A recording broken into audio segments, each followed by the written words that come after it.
Everybody loves a great detective story, and we have a great one to share with you today. Shaheen Pasha, she's going to be sharing her incredible story, her incredible detective story to uncover her past. She originally came here from Pakistan in 1984, and because of the kindness of a woman who she barely remembered because she was only a few years old, this kind woman who eventually passed away and she forgot about years and years later, helped her and her family to eventually achieve their American dream. It's a really great, touching story, and Shaheen is here with us today. She is an assistant professor of international journalism at the University of Massachusetts in Amherst. Welcome, Shaheen. How are you? I'm good, thank you. So, where were you born? I was actually born in Flushing, Queens. Our family originally came here in '76, and I was born the following year. Oh, okay. So tell me about your family's immigration story. Yeah, my family did what a lot of people do from around the world. They were looking for the American dream, and they moved here as my mother, my father, and my older brother and sister in 1976. And what they originally figured, they came here from Karachi, Pakistan, and they originally figured that they would, come for a couple of years. My dad wanted to, he figured to get like a master's, Right. He wanted to do something like that. And, they immigrated here, and I guess like the American dream just didn't work out for them right away. I mean, it was hard. It was very hard. How long were they in the United States in the 1970s? They were here from 1976 until they decided to move back to Pakistan in 1984, and we went back as a family, spent about 6 months there, and realized that we were American. We didn't read or write the language. It was a very hard adjustment. And you moved back to Pakistan at what age with your family? I was 6. And your siblings? My sister was 13, and my brother was 12. And you obviously didn't speak the language. You weren't familiar with the culture and customs there because you grew up here in the United States of America. It's just your parents were not able to make a go of it here, I guess. I mean, it was a struggle. I mean, we were all poor. I think that the entire community at that point was very poor starting out. I didn't speak the language. We understood it. I think what a lot of kids, my kids can kind of understand Urdu, but they don't really speak it. I think we were all in the same boat then. My sister spoke it better than the rest of us. I didn't speak it at all, and we moved back to Pakistan, and it was a culture shock. We thought we had that cultural tie. My family was very good about keeping that, but it was a very different story when we moved back. We just we didn't feel like we belonged there. So your family came. You were born in America. You moved back to Pakistan for 6 months, and then returned to the United States in 1984. Yes, my father stayed in Pakistan at that time, and my mother decided, that she needed to help her kids, and the kids we weren't able to go to school. We were all very smart. We weren't able to go to school. We were really struggling, and she said, you know what, this isn't working. We need to go back, and I'm going to go back. I'm going to, get a job. I'm going to, call my, husband back. My dad was in Pakistan. He was sick. We actually arrived, I believe, on Thanksgiving Day of 1984. So how was it when you arrived? You come back with basically the clothes on your back and maybe a suitcase full of stuff, no real money in your pocket. What did your mom do? How did you survive? Well, I mean, when we first arrived, we, were hoping to kind of, I guess, as a community, we were hoping that, the community would be able to help us get back on our feet, but everybody was struggling at that point. And it was one of those questions, well, why would you come back alone? Like, why would you come back without anything? And so, we bounced around for, a couple of days in a couple of different people's houses until, one family uncle just basically said, you know what, this is not working. We all have struggles. We all have problems. And this was your choice, and you're going to have to leave. We can't take in your whole family. So you got thrown out. It was one of those things that I don't want to say necessarily that it was thrown out, like, we didn't take us and throw us out in the street. It was one of those things. My mom had put us back in school. We left that morning for school. She really hadn't mentioned what was happening at that point, but she realized that, when we would get back from school, that, she would have to find a place to stay, and she knew the only place at that point that she had to go was a homeless shelter. Uh-huh. So we were all in school, not really understanding what my mother was going through. And after she dropped us off, she was trying to figure out what to do, and she was sitting on the stoop of an apartment building in Borough Park, which is where we used to live before we moved back to Pakistan, and that's where the landlady found her. So there's a landlady. Who is this landlady, and how did your mom know her? How did they find each other? She was the owner of a building where we used to live. Before we had moved to Pakistan, we lived in this building in Borough Park, in a 2-bedroom apartment there, and she was the landlady. We paid her rent, and didn't really know where we. Your mom's sitting on a stoop. I'm just trying to get the picture here. Your mom's sitting on a stoop. You're gonna eventually move into a homeless shelter that evening. You have nowhere to live, and just by coincidence, the woman who rented you an apartment on your previous trips to America walks by your mom, and I guess they say hello, and your mom says what? Well, basically, another woman that had been a neighbor saw a really lovely Hispanic woman that had been a neighbor of my mother's, saw her there and said, okay, what are you doing? My mom explained the story, and she said, okay, wait here. And she was really kind. She said, look, worst comes to worst, you come stay with us. We have a 1-bedroom apartment. You can stay in our living room. You shouldn't have to go to a homeless shelter. But she said, wait here. And then what my mother didn't know was that she went to the landlady and said, do you remember this old tenant? She's outside, she's sitting outside. And the landlady came and found my mom sitting on the stoop and got the story from my mom. And within a course of a few minutes just said, you know what? I have a 4-bedroom apartment. You can move in with me. Wow. So this woman who is basically just a landlady to your mom, no relationship. She has no real reason to help you, just out of the kindness of her heart, comes on the street, says, here's this woman with 2 kids. They're going to be in a homeless shelter. Come live with me until you get on your feet. Was this landlady a Pakistani lady? No, she was a white American woman. We didn't know much about her at all. Honestly, she was just this nice old white lady that lived in the building. And we saw her. The 3 of us saw her, when we would go to school and stuff before, but we didn't ever really have a conversation with her. How long did you live with her, and what did she do? Did she help feed you, clothe you, give you shelter? And how long did this go for? We stayed there for about 6 weeks to about 2 months at that point. She was really, really generous. She offered anything, that she had, but my mother is a very strong, proud woman. And so my mother, didn't take anything from her. She didn't even want to cook anything in the kitchen. She just said, look, this is enough. And my mom immediately went and she started pounding the pavement. She got a job. And the first paycheck that she received from this job, she actually handed it to the landlady and said, this entire paycheck is for you. The landlady took it, looked at it, and handed it back to my mother and said, go get something for your children. Right. She was a very nice, very nice woman. And then I guess you stayed there until your mom was able to collect a few paychecks, pay her own rent, find her own place, and eventually not only your mom but all you and your siblings all made it, went to college, and all ultimately became successful. Yes. And from reading your story, I understand you never saw this landlady ever again in your life, other than for those 6 weeks where she brought you in to her home. Other than that, you could have been in a homeless shelter, and who knows how your life would have turned out. So now fast forward to today. You are now a very successful professor at the University of Massachusetts. What possessed you to go off and look for this landlady? Because this is where the detective story starts. Yeah, this is honestly, she was like a specter in our lives. We always talked about her, in a way, like almost like a reverent way, like this landlady. She was the person that we always kind of pointed to, said there's goodness in the world, right? And lately, I think in the last year or two, that I'm a journalist as well, and so I've been I'm writing articles about just this increasing xenophobia that we're seeing in this country, and this increasing like Islamophobia, because we're Muslim as well. So I've been writing articles about that. I've been actually watching my own children, who are, in every way, shape, or form, they're American. They have never been to Pakistan. They know they're Pakistani. They eat the food. They, wear the clothes. They're second generation American. It's not even that they immigrated here. Exactly. To them, their home is America. And, we've lived as expats. We've lived overseas. I'm a reporter. We've lived in the Middle East. Mm-hmm. So to them, home was always coming back to America. It wasn't like going back to Pakistan. Right. So for them, I think it was really hard to kind of understand what was happening in the country, because to them, this is their place. Right. So when we started hearing a lot of rhetoric on the television, whether it was Muslim ban or immigrants are bad or all these things, I think it had a toll on my children. I have a 14-year-old, and I have a 10-year-old, and I have a 3-year-old, and I started realizing that they were becoming more aware of this otherness that was taking place in this country. And it was frankly exhausting for me to have to explain to them that, no, we belong here. This is your home. This is fine.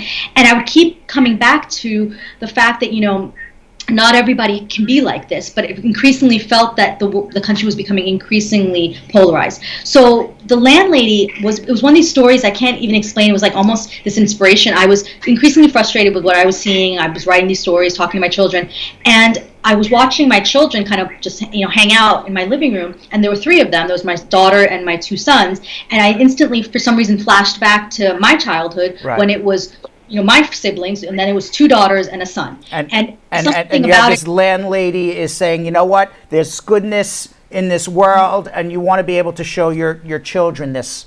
Exactly. There's a woman in this world who helped people who look like us. They helped us. Yep. We were Pakistani. We were Muslim. She was white. And this woman helped us when she didn't have to. So I guess, let me go find this woman. Maybe it's a good teaching lesson that there's good and bad in the world.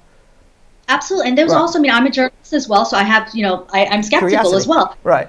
I had curiosity, and one of the questions that kept coming up to me, especially as, I was talking to them, was why did she do it? Mm-hmm. Because she didn't have to. And the fact is she never asked to be remembered. So I didn't know what purpose she had, what made her decide to do this. So that was like this journalistic curiosity in me. Understand the why, and which is why I decided to start looking for her. So you come up with this great idea. I'm going to go look for this woman who's like this like specter, this ghost in my past. We just know her as the landlady. I have I guess a vague memory of what she looks like. I don't know her name, and the only thing you knew is where she lived 30 years ago. Mm-hmm. How did you go about looking for her?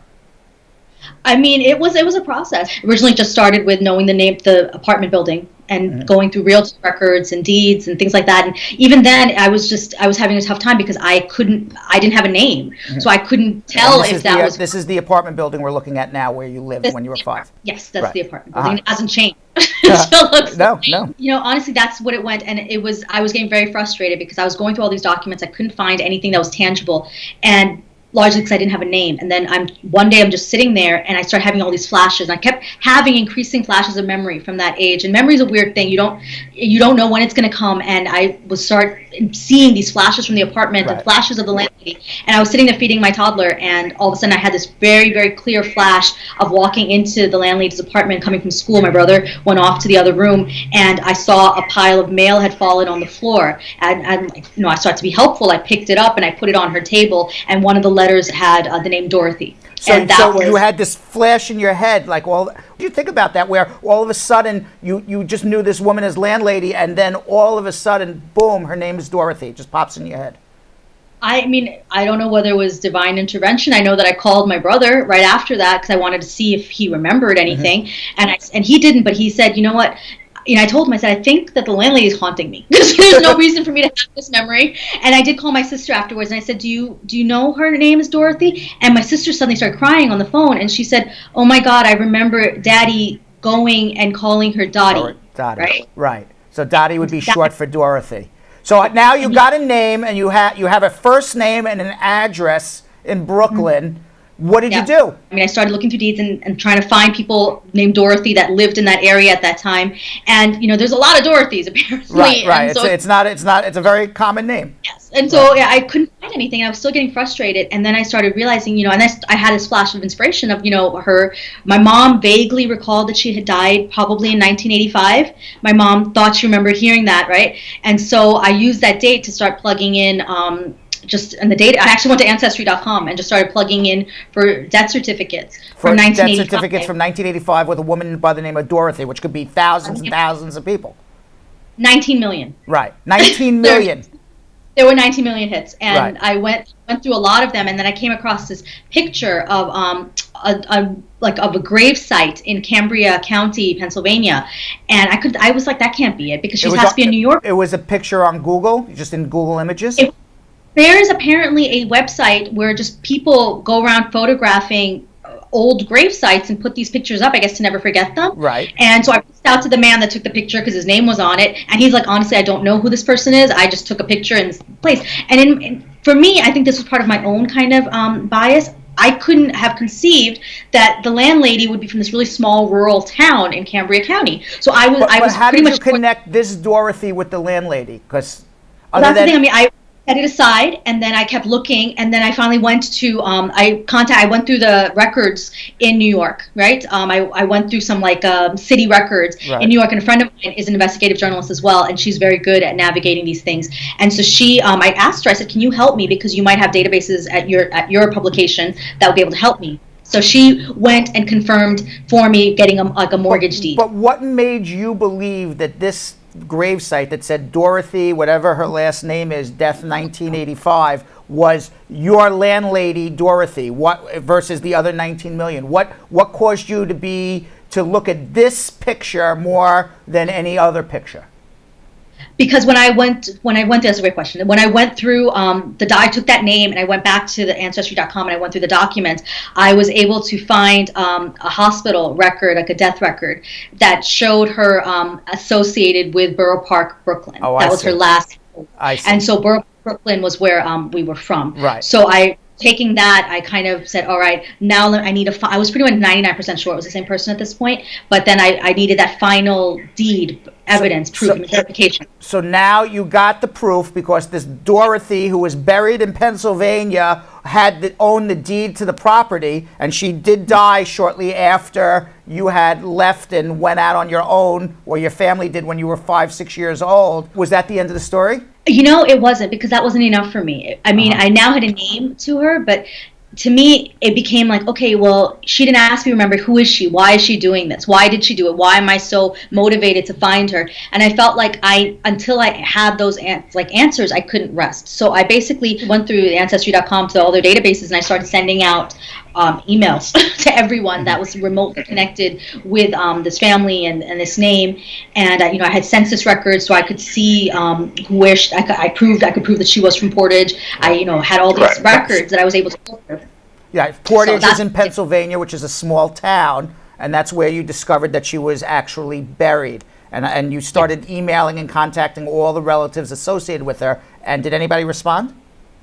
Yeah, a couple people responded. They said that they didn't know her, but one finally said, you know what, I believe this is her niece. And so she gave me the name for her niece, and I sent her a message, and she responded a couple of days later and said, yeah, Aunt Dorothy was my Aunt Dot, which fit with what my father remembered, or which my father called her, and said, I'd be happy. She's my mother's sister, so I'd be happy to tell you anything I know about her. And this is the picture of the landlady here that we're looking at. Yes. So what did you find out about her? I mean, she was fascinating. She was this woman. She was a child of immigrant parents. Her family had moved here from Germany, drawn by a desire to, once again, the American dream. They were in a coal mining town in Germany. They moved to a coal mining town in Pennsylvania, and they set up shop. And they were poor as well. She struggled. They had about 5 children. And when she was in her teens, she realized that the economy was dying in Portage. The coal mines were being shuttered, and she decided to go off and make it on her own. And she came to Brooklyn, became a housekeeper, eventually met a merchant marine named Walter Volkammer,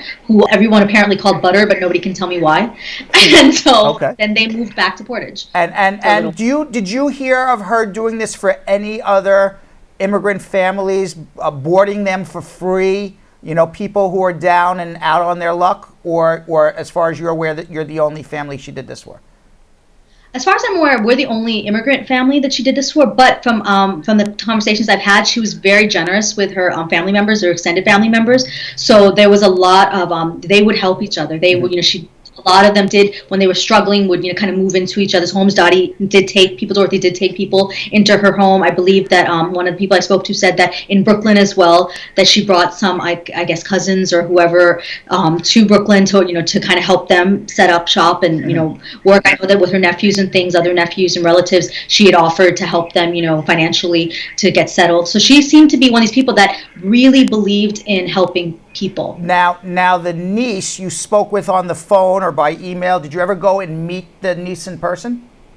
Yes, after about 2 months of just email conversations and phone conversations, she said, come down to Portage and visit us. And I went, and for me it was one of these. Here's a picture of you and the niece, I think. Is that correct? Her name's Veronica. Yeah, I mean, it was.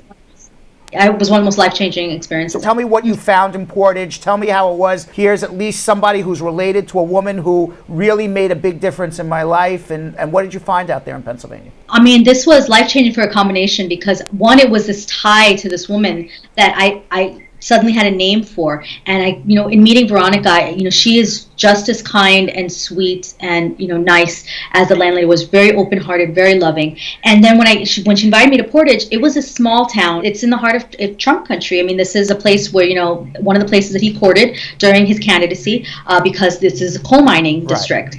And so when I was going there, this is where I had to sort of just deal with my own sort of preconceived notions and biases. And I think we all have them. And this really made me confront mine, especially because of everything that was happening. I was becoming more and more insular. It was kind of, I didn't even realize how much I felt like I was othering myself from everyone else, because I was just convinced that it was us versus them, and everybody's bad, and I didn't want to be that way. So when I went to Portage, one of the first signs that met me was a sign outside of the town limits that said, "Trump is president, get over it." Oh gosh. And so, And you're driving in as a woman, as a Muslim, as somebody who would obviously be considered an outsider driving into this town.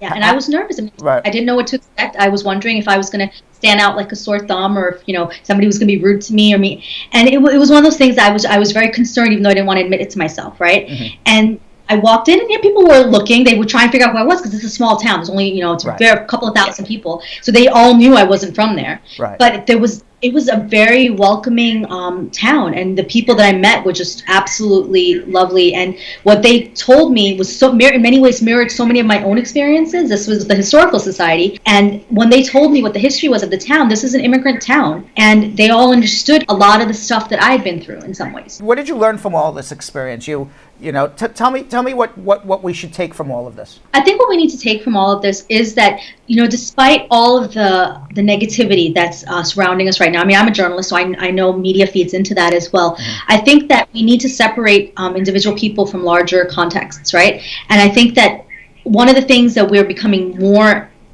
one of the bad things that's happening is people are just really separating themselves from everyone else. And for me, this was an opportunity, which was great for me as a person, but also as a journalist, to once again get into different people, different communities, and kind of see the beauty and the light in all of those communities. And I think that's a really important message to take away. Well, I think I'll tell you what I get out of this, because it kind of feeds into your story, kind of feeds into what I say a lot on my show, which is, if you find an American, who is an anti-immigrant American, there's many of them, most of them will say, get rid of the immigrants, get rid of the minorities, except for the 4 or 5 I know, they're all good people.